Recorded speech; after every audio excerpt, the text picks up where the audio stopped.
Ulangan 31 ayat yang ke-8. Saya juga sudah mencantumkan. Sebab Tuhan, Dia sendiri akan berjalan di depanmu. Dia sendiri akan menyertai engkau. Dia tidak akan membiarkan engkau dan tidak akan meninggalkan engkau. Janganlah takut dan janganlah patah hati. Berbahagialah kita yang boleh melakukan firman Tuhan ini. Saudara, tema kita adalah berjalan bersama dengan Tuhan. Walk with God. Sesuatu yang biasa ya kita lakukan setiap hari, kita juga berjalan. Berjalan itu artinya melangkahkan satu kaki di atas kaki yang lain gitu ya. Karena kan kalau dua-duanya melangkah kan namanya melompat gitu ya. Tapi kalau satu itu namanya berjalan. Dengan langkah yang teratur. Nah tentu saja ketika kita melangkah, berjalan itu adalah kita bergerak maju. Nggak ada orang berjalan mundur, nggak ada. Jadi kita berjalan step by step, selangkah demi selangkah bergerak maju. Kemana? Ke tujuannya. Nggak tahu kemana tujuan kita. Entahkah ke pasar, ke mall, ke halaman, ke dapur, begitu ya. Langkah kita adalah menuju kepada satu tujuan. Dan tentu saja setiap melangkah Anda harus fokus. Supaya apa? Kalau nggak fokus nanti kesandung. Begitu ya, banyak orang yang kesandung karena jalannya nggak fokus. Banyak orang jatuh dari tangga karena merasa bahwa tangganya sudah habis. Tapi kemudian dia burak gitu ya, tiba-tiba jatuh dan kemudian patah kaki. Atau kalau kita di jalan raya harus hati-hati. Terlebih di jalan trotoar karena tiba-tiba ada lobang yang dalam. Bisa-bisa kita masuk ke dalam lobang. Jadi setiap kita berjalan harus kita tetap fokus kemana kita melangkah. Nah maka saya boleh menuliskan adalah perjalanan hidup kita juga harus tetap fokus. Melangkah kepada tujuan seperti yang Tuhan kehendaki. Masing-masing kita punya kerjaan. Masing-masing kita ada di dunia segmen yang berbeda-beda. Ada yang bekerja dengan orang lain, ada yang bekerja miliknya sendiri, ada yang freelance. Tapi kita punya agenda-agenda, setiap orang punya pekerjaan. Tapi juga kita boleh melihat bahwa kita juga punya keluarga. Di dalam keluarga itu kita bekerja untuk kemudian mencukupi di dalam keluarga. Di dalam keluarga kita bisa menikmati kebersamaan. Artinya baik kita bekerja, baik kita dalam keluarga, itu namanya kita melangkah di dalam satu tujuan. Karena selama kita masih diberikan kesempatan hidup oleh Tuhan, artinya kita masih bisa menikmati bersama orang-orang yang kita cintai. Sekalipun kadang-kadang memang banyak keinginan, harapan, impian tentang masa depan kita nggak nyampe, khususnya tahun kemarin ya. Ada banyak hal yang mungkin nggak nyampe di dalam kehidupan kita. Tetapi mari kita tetap sadar diri, mawas diri bahwa bukan kehendak kita yang jadi, tetapi semua adalah kehendak Tuhan. Kita tetap boleh melangkah memiliki satu harapan di tahun ini. Tetapi kita harus meyakini satu hal bahwa semua keputusan ada di tangan Tuhan. Tapi bukan berarti kita diam dan tidak melakukan satu upaya apa-apa. Bukan itu maksud saya. Sebisa mungkin kita tetap menyusun satu agenda yang penting buat kita. Apapun itu agendakan, susun dengan baik. Misalnya bulan Januari ini saudara mau kemana, misalnya mau berobat kemana, atau mau mengunjungi siapa, mau melayani dalam hal apa, demikian selanjutnya. Plan, rencanakan semua, sekalipun kita tetap tidak pernah tahu apa yang akan terjadi di dalam kehidupan kita. Kita mungkin mendengar bahwa ada orang-orang yang mungkin seminggu lalu bersama dengan kita, tetapi kemudian kita sudah mendengar kabar bahwa orang tersebut sudah dipanggil oleh Tuhan. Artinya mungkin orang itu juga memiliki sebuah agenda penting di dalam hidupnya.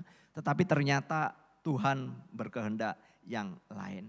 Inilah pentingnya bagi kita saudara untuk tidak berjalan sendiri. Menurut keinginan sendiri. Yang jelas-jelas bahwa keinginan kita seringkali salah. Seringkali membuat kita marah, seringkali membuat kita kecewa. Karena apa yang kita inginkan tidak tercapai. Tapi pada waktu kita fokus menyerahkan hidup kita, keluarga kita, pekerjaan kita kepada Tuhan. Maka sesungguhnya apapun yang terjadi dalam hidup kita, kita belajar. Sekali lagi belajar untuk tetap bersyukur. Sekali lagi saudara, ini tidak gampang. Ini tidak mudah karena kita nggak mengalami sesuatu yang menakutkan. Tidak mengalami sesuatu yang membuat kita menjadi begitu khawatir dan cemasnya. Bayangkan ketika kita menghadapi situasi yang benar-benar membuat kita cemas. Seakan-akan kita itu mengatakan, aduh kenapa aku berjalan sendiri ya. Bacaan kita, nats yang tadi kita baca adalah berkenaan dengan Yosua yang akan memimpin umat Tuhan, yaitu umat Israel yang terkenal dengan keras kepala, tegar tengkuk itu. Yosua dipilih oleh Tuhan untuk melanjutkan kepemimpinan dari Musa. Tentu saja Yosua selama melihat bagaimana seniornya Musa memimpin orang Israel stres. Karena melihat bagaimana orang Israel itu susah diatur maunya sendiri, sak maunya sendiri gitu. Seringkali mereka berbuat dosa. Nah sekarang gilirannya si Yosua yang akan memimpin. Saudara kalau seniornya saja sampai stres, bahkan Musa sendiri juga nggak bisa masuk ke tanah Kanaan. Karena sangat jengkel ya. Sangat jengkel sekali kepada orang-orang Israel. Sehingga pada waktu Tuhan hanya memerintahkan ngomong ke bukit batu. Karena Musa emosi, bukit batu itu dipukul pakai tongkatnya untuk mengeluarkan air. Sehingga Tuhan mengatakan, kamu kok kenapa jadi marah? Yang jadi Tuhan itu siapa? Begitu. Nah Yosua tahu kapasitasnya sehingga dia takut menghadapi bukan saja orang yang dipimpinnya, tetapi yang paling menakutkan adalah musuh-musuh yang akan dihadapi oleh umat Allah itu sangat kuat dibandingkan dengan orang-orang Israel yang pada waktu itu sangat lemah. Tapi kita melihat bahwa di tengah-tengah ketakutan seperti ini Tuhan berulang kali. Kalau saudara membaca kitab ini berulang kali itu akan ada banyak replay perkataan jangan takut, aku menyertai engkau, jangan takut. Maka boleh dikatakan demikian, apapun yang akan dihadapi oleh Yosua, kuasa Tuhan itu tetap menyertai. Bahkan dikatakan sebab Tuhan sendiri akan berjalan di depanmu. Tuhan sendiri akan menyertai engkau. Tuhan sendiri akan memimpinmu, tidak akan membiarkan kamu sendiri, meninggalkan kamu. Jangan takut, jangan patah hati. Atau yang mengatakan kamu jangan kecut hatimu, jangan gentar. Gitu ya. Jangan kamu jadi ngambek begitu. Tapi positif tetap karena Tuhan menyertai. Nah ketika diingatkan seperti ini tentu saja pada waktu Yosua mendengar. Ya dia mengatakan oke, aku gak takut, oke aku gak gentar. Saudara kalau membaca di dalam kitab Ulangan kemudian kitab Yosua, saudara akan menemukan bahwa Yosua pun stres juga menghadapi mereka gitu ya. Tetapi karena Tuhan sudah berjanji bahwa apapun yang akan dihadapi oleh Yosua Tuhan menyertai. Maka Yosua tetap belajar fokus. Fokusnya kepada tujuan Tuhan untuk mengerjakan apa yang Tuhan kehendaki. Dan dia hanya mengerjakan yang namanya taat. Nggak ada yang lain. Lalu bagaimana dengan kita? Fokus itu artinya apa? Gini, fokus itu artinya kita mengarahkan kepada tujuan kekal Allah. Melalui apa yang Tuhan percayakan kepada kita. Jadi kalau kita ada keluarga, fokuslah kepada keluarga kita. Fokus. Kenapa saya harus mengatakan fokus? Karena kesempatan dengan orang-orang yang ada dalam keluarga kita juga limit, terbatas. Kita nggak bisa akan mengatakan selamanya dengan orang-orang yang kita cintai, mencintai kita. Suatu saat mungkin kita yang meninggalkan mereka atau saudara-saudara kita ditinggalkan oleh mereka. Saudara mungkin di awal tahun yang lalu sebelum penutupan saudara tahu ya pesawat Jeju Airlines yang crash ya, kecelakaan ya, crash ya. Yang mati 100 sampai 170 orang ya, yang hidup cuma 2 orang, yaitu pramugari yang duduk di bagian belakang pesawat, di ekornya pesawat. Padahal pesawat itu juga sudah landing ya, sudah baik, sudah mendarat dengan baik. Tetapi akhirnya pesawat itu menabrak di landasan dan kemudian karena roda tidak keluar dan seluruh penumpang meninggal kecuali 2 orang. Saudara sebelumnya juga kita mendengar sebuah kecelakaan pesawat Azerbaijan ya yang ketembak begitu ya, kena misil gitu ya sehingga harus jatuh. Tetapi di sana dikatakan bahwa tidak ada yang meninggal karena memang bagus pendaratan sekalipun pesawat itu kena tembak ya, kena misil ya. Kita melihat bahwa pesawat yang kena misil tapi bisa baik-baik. Pesawat yang baik-baik hanya karena rodanya bermasalah, kemudian seluruh penumpang meninggal dunia. Artinya di dalam kehidupan kita, banyak yang kita sudah susun, tadi saya mengatakan kita sudah mengeplan semuanya. Kita sudah rancangkan agenda pekerjaan kita, pelayanan kita, keluarga kita, masa depan keluarga kita, semua sudah diplan. Ya, kita sudah atur semuanya. Tapi mari kita untuk belajarnya begini. Oke, direncanakan, tetapi fokusnya adalah biarlah kehendak Tuhan yang jadi. Kehendak Tuhan yang jadi. Jadi pada waktu kita mengeplan dan kemudian memang kalau itu tidak terwujud atau hasilnya tidak sesuai dengan yang kita harapkan, tidak sesuai yang kita inginkan, tetap bahwa fokusnya kepada Tuhan itu membuat kita jadi lebih tenang. Nah itu loh maksud saya, lebih tenang. Tapi kalau fokusnya kita jadi marah sehingga perjalanan berikutnya akan membuat kita jadi marah-marah juga. Nah ini yang gak baik. Maka belajar untuk fokus kepada Tuhan dan taat. Taat kepada Tuhan dengan iman kita percaya. Tetapi juga taat di dalam mengerjakan apa yang sudah kita susun. Kalau memang susunannya adalah perlu direvisi, perlu kemudian diperbaiki rencana saudara. Misalnya mau pergi ke luar negeri bersama keluarga. Tetapi kan ada sesuatu hal saudara merevisi. Ya gak apa-apa bagi saya, gak harus dipaksain. Gak harus semuanya dipaksa-paksakan. Belajar untuk melihat rencana Tuhan di dalam kehidupan kita, plan pekerjaan kita, keluarga kita, apapun. Ini namanya fokus kepada Tuhan. Fokusnya begini, supaya kita itu tidak marah, tidak kecewa. Kita belajar untuk konsisten dengan apa yang kita susun, tapi juga konsisten bahwa apapun yang kita susun, Tuhan yang berkehendak. Yang penting kita menyusunnya dengan baik dan kita bertanggung jawab dengan apa yang kita susun. Nah saudara-saudara gak heran kalau Tuhan selalu memerintahkan bahwa percaya kepadaku. Percaya kepadaku. Kenapa Tuhan mengatakan demikian? Karena Tuhan tahu bahwa kapasitas kita ini sangat terbatas. Ada banyak hal yang sesungguhnya kita inginkan, tetapi seringkali kita itu kegedean dengan apa yang kita inginkan. Ya namanya kadang-kadang kita kepengen ya hasil pekerjaan kita untungnya banyak, usahanya banyak. Ya siapa sih yang mengharapkan begitu? Tapi melihat kebijakan-kebijakan yang terjadi, saudara jadi kecil hati ya. Aduh kok tambah susah ya hidup ini ya. Melihat keluarga, kenapa sih orang ini gak bertobat-bertobat? Nah saya mengatakan ada banyak hal yang bisa kita agendakan, tetapi semua itu adalah di dalam kehendak dan kedaulatan Tuhan. Kita hanya memiliki iman untuk memegang firman Tuhan, kemudian mengerjakan apa yang Tuhan mau untuk kita kerjakan dan itu mendatangkan kemuliaan Tuhan. Jangan sampai agenda kita adalah agenda yang tidak memuliakan Tuhan. Sekali lagi, pekerjaan kalau kemudian kita tahu bahwa di balik pekerjaan itu endingnya tidak memuliakan Tuhan, bagi saya kita harus mengatakan stop. Perencanaan kita kalau memang perencanaan itu tidak memuliakan Tuhan, malah membuat Tuhan menjadi sedih, lebih baik sekarang kita cut rencana itu.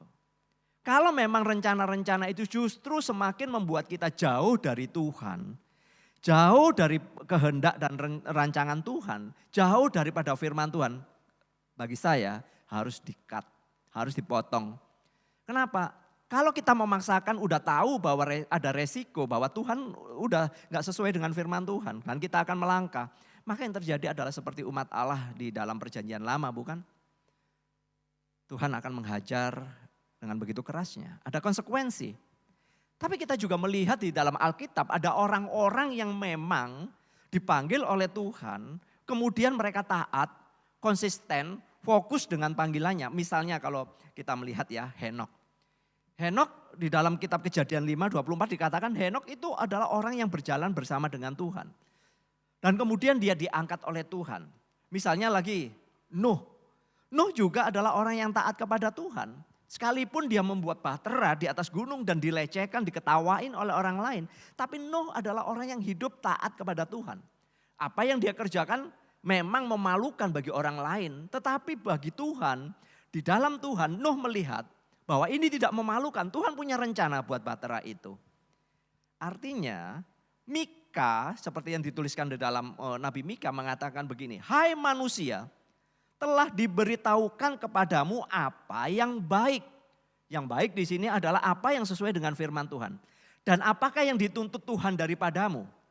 Selain kamu berlaku adil, mencintai kesetiaan, hidup dengan rendah hati di hadapan Allahmu. Jadi ketika Mika mengingatkan kepada umat Tuhan, maksudnya begini. Kamu punya rencana, oke. Tapi ingat, itu harus sesuai firman Tuhan. Kalau kamu tahu itu sesuai firman Tuhan, jalani dengan baik. Fokus, jalani dengan adil. Jalani dengan sungguh-sungguh. Percaya kepada Tuhan. Karena apa? Karena itulah yang memuliakan Tuhan. Maka kuncinya cuma begini. Ketika kita memiliki hubungan yang dekat dengan Tuhan, percaya sungguh-sungguh kepada Tuhan, melalui iman di dalam Yesus Kristus, maka hati kita akan punya hasrat yang terbesar untuk mencintai Tuhan. Hasrat terbesar itu adalah membawa kita untuk mengucap syukur. Sekalipun memang bibir kita lebih mudah untuk bersungut-sungut. Seperti khotbah yang minggu terakhir kemarin saya mengatakan, mari belajar untuk mengecap kebaikan-kebaikan Tuhan. Terlalu banyak, tapi kita seringkali lebih banyak menggerutu, ngomel. Hidup ini sesungguhnya adalah penyembahan yang gak putus-putusnya. Seharusnya begitu ya. Hidup ini adalah penyembahan kepada Tuhan yang tiada putus-putusnya. Jadi ketika kita hidup ya enjoy saja, nikmati saja apa yang Tuhan boleh berikan. Ngapain kita stres, ngapain kita repot. Enjoy saja, nikmati apa yang Tuhan berikan. Tetapi lihat koridornya adalah tetap di dalam koridor kebenaran firman Tuhan. Selama kita menikmati berkat Tuhan, kita enjoy dengan kehidupan kita. Tetapi di koridornya adalah koridornya firman Tuhan. Saya yakin saudara, dan saya selalu mengimani bagian ini dan saya sudah membuktikan. Ternyata berjalan di dalam koridornya Tuhan membuat kita semakin lebih tenang. Tidak buat kita jadi stres. Kalau saudara stres dengan banyak hal, artinya saudara sedang berada di luar koridor. Koridornya itu adalah seperti saudara naik busway di Jakarta, itu sudah ada koridornya. Kadang-kadang memang ada mobil yang masuk ke sana membuat macet. Tetapi enggak apa-apa, selama busway itu ada di dalam koridornya, dia akan tetap berjalan. Bahkan kemudian polisi yang akan memindahkan mobil-mobil yang menjadi penghalang untuk busway lewat.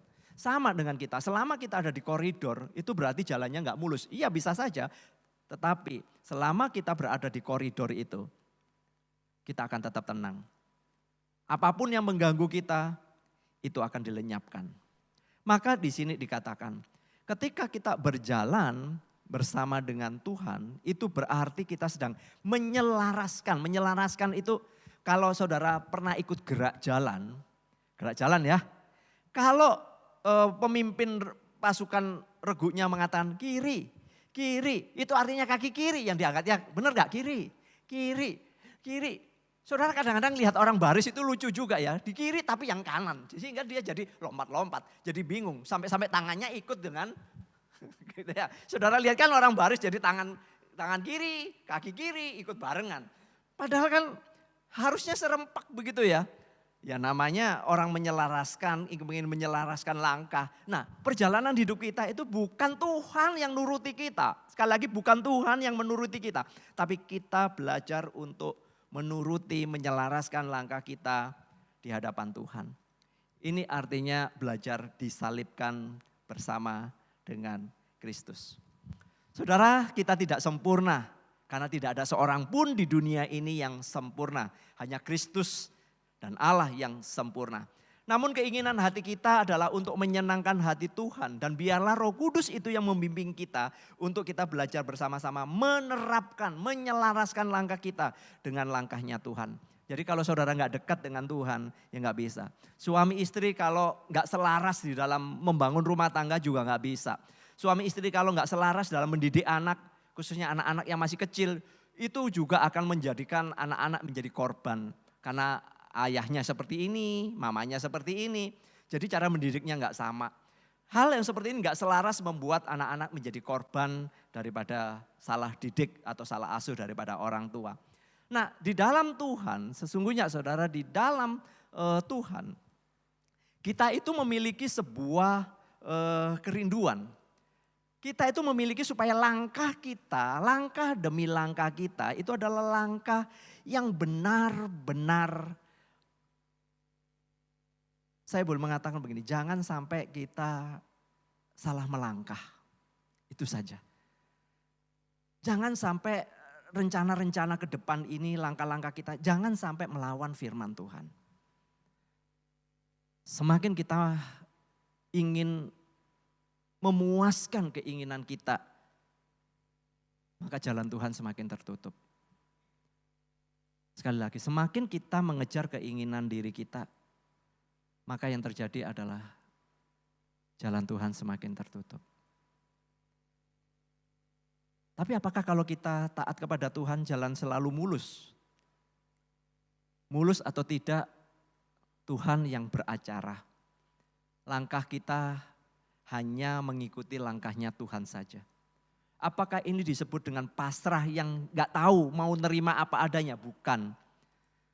Pasrah, berserah di dalam Tuhan adalah kita percaya Tuhan bisa memimpin kita ke dalam kebenaran. Tapi Tuhan meminta kita supaya kita menyusun langkah demi langkah dengan baik. Maka teman-teman, saudara-saudara, berjalan dengan Tuhan itu adalah kita memilih untuk hidup sesuai dengan apa yang Tuhan inginkan kepada kita, ya. Apa yang Tuhan sudah ungkapkan kepada kita melalui firman-Nya. Itulah namanya berjalan bersama dengan Tuhan. Karena kita seringkali mempercayai diri kita sendiri. Maka pada saat hari ini di dalam mengawali ibadah awal tahun 2025 ini, apa yang menjadi kendala bagi saudara saat saudara berjalan bersama dengan Tuhan? Untuk ini saya mengajak kita benar-benar berdoa secara khusus. Kalau memang Tuhan berkati kita untuk melewati 365 hari sepanjang 2025, bersyukur bahwa kita nanti boleh merayakan Natal dan kemudian ada ibadah di awal tahun 2026. Sekali lagi, semua itu adalah di dalam kehendak Tuhan, bukan? Di dalam seizin daripada Tuhan. Tapi apa yang mungkin pada saat ini kita risaukan? Apa yang menjadi penghalang pada saat kita berjalan bersama Tuhan? Ini yang akan kita doakan bersama-sama pada saat hari ini. Pertama, pasti yang namanya kekhawatiran, betul? Kita khawatir tentang apapun. Tentang anak kita, keluarga kita, pekerjaan kita, keuangan kita, kesehatan kita. Ada banyak hal. Oke? Saudara boleh nanti catat. Ya. Boleh catat. Kalau saudara khawatir, Matius 6 ayat 31 sampai 34 berbunyi demikian. Saya bacain, jadi sekarang kita akan masuk ke dalam doa respon begitu ya. Kita akan masuk kepada doa respon. Jadi saya akan membacakan ayat ini, lalu kemudian nanti kita akan berdoa. Jadi masih ada bagian firman Tuhan, tetapi ini kekhawatiran. Saya khawatir nih tentang ke depan. Nah, saya kasih jawabannya di dalam Matius ini, lalu saudara berdoa. Lalu saudara berdoa. Kita tenang sejenak, kemudian kita boleh berdoa ya. Saya bacain Matius 6:31. Sebab itu janganlah kamu khawatir dan berkata, apakah yang akan kami makan? Apakah yang akan kami minum? Apakah yang akan kami pakai? Semua itu dicari bangsa-bangsa yang tidak mengenal Allah. Akan tetapi Bapamu di surga tahu bahwa kamu memerlukan semuanya itu. Tetapi carilah dahulu kerajaan Allah dan kebenarannya, maka semuanya itu akan ditambahkan kepadamu. Sebab itu janganlah kamu khawatir akan hari besok, karena hari besok mempunyai kesusahannya sendiri. Kesusahan sehari cukuplah sehari. Saya mengajak begini saudara. Saudara tahu kan ayat ini ya? Matius 6, 31, 34 berbicara tentang kekhawatiran. Janganlah kamu khawatir tentang apapun juga. Kesusahan sehari cukup untuk sehari. Saudara, kalimat firman Tuhan ini renungkan sejenak, lalu saudara berdoa. Saudara dapat apa dari ayat yang saya bacakan ini? Oke, ngerti ya maksud saya ya? Oke, saya ulangin ya. Tetapi carilah dahulu kerajaan Allah dan kebenarannya, maka semuanya itu akan ditambahkan kepadamu. Sebab itu janganlah kamu khawatir akan hari besok. Karena hari besok mempunyai kesusahannya sendiri. Kesusahan sehari cukuplah untuk sehari. Saudara dapat ayat ini? Dapat? Saudara tunduk kepala, doa dengan ayat itu tadi. Saya kasih waktu, tolong materaikan ayat ini di dalam hidup kami. Terima kasih demi nama Tuhan Yesus. Yang kedua, mungkin saudara saat ini punya kesulitan, punya pergumulan tersendiri bagi saudara. Oke, saudara punya kesulitan tertentu di dalam hidup saudara. Nggak tahu kesulitan apa, ekonomi, masalah keluarga, masalah relasi, masalah hubungan saudara dengan orang lain, masalah-masalah yang saudara hadapi. Yang mungkin orang lain nggak tahu, yang saudara membuat hati saudara jadi nggak nyaman hari ini. Sehingga saudara kepikiran, bukan hanya jadi khawatir, tapi saudara jadi, aduh ini rasanya sulit, saya nggak tahu mau ngapain. Apa yang harus saya lakukan? Saya bacain dari Roma 8 ayat 35. Dengarkan lalu kemudian nanti kita mengambil waktu 30 detik untuk merenungkan. Siapakah yang akan memisahkan kita dari kasih Kristus? Penindasan atau kesesakan atau penganiayaan atau kelaparan atau ketelanjangan atau bahaya atau pedang? Seperti ada tertulis, oleh karena engkau kami ada dalam bahaya maut sepanjang hari. Kami telah dianggap sebagai domba-domba sembelihan. Tetapi dalam semuanya itu kita lebih daripada orang-orang yang menang oleh Dia yang telah mengasihi kita.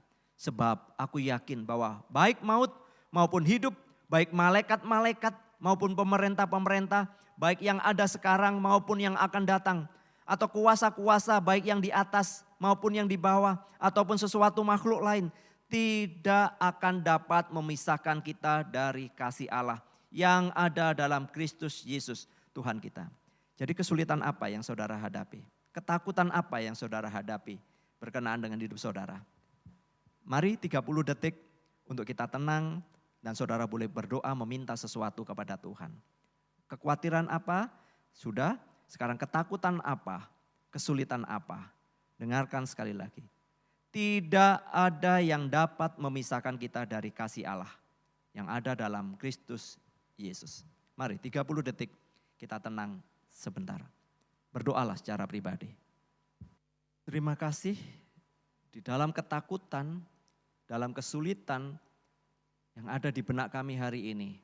Kami percaya ada kuasa Tuhan yang selalu bersama dengan kami. Dan tidak ada satupun yang sanggup memisahkan kami dari kasih Tuhan. Demi nama Yesus.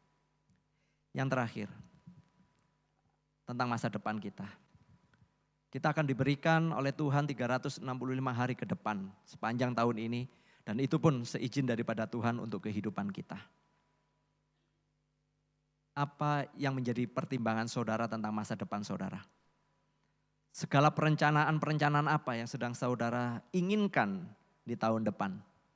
Istilahnya kalau kita ulang tahun kan suruh niup lilin, kita ayo wesnya apa, kita kepengen doa apa, ini sama. Apa yang sedang saudara gumulkan tentang masa depan? Dalam arti sepanjang 365 hari di tahun 2025 ini, apa yang kira-kira saudara akan ingin kerjakan dan capai? Dengarkan firman Tuhan dari Amsal 23 ayat 17-18. Janganlah hatimu iri kepada orang-orang yang berdosa, tetapi takutlah akan Tuhan senantiasa. Karena masa depan sungguh ada dan harapanmu tidak akan hilang. Jangan pernah membanding-bandingkan dengan apa yang dimiliki orang lain, apa yang dicapai oleh orang lain. Oke? Sekarang 30 detik dari sekarang doa secara pribadi. Tuhan, terima kasih apa yang sudah menjadi agenda yang kami ingin untuk kami kerjakan. Mohon Tuhan memberkati. Seizin daripada Tuhan biarlah semua boleh terwujud. Dan biarlah itu kehendak dan rencana Tuhan saja yang terjadi atas hidup kami. Kami hanya bisa menyusun, kami hanya bisa merancangkan, tapi keputusan ada di tangan-Mu.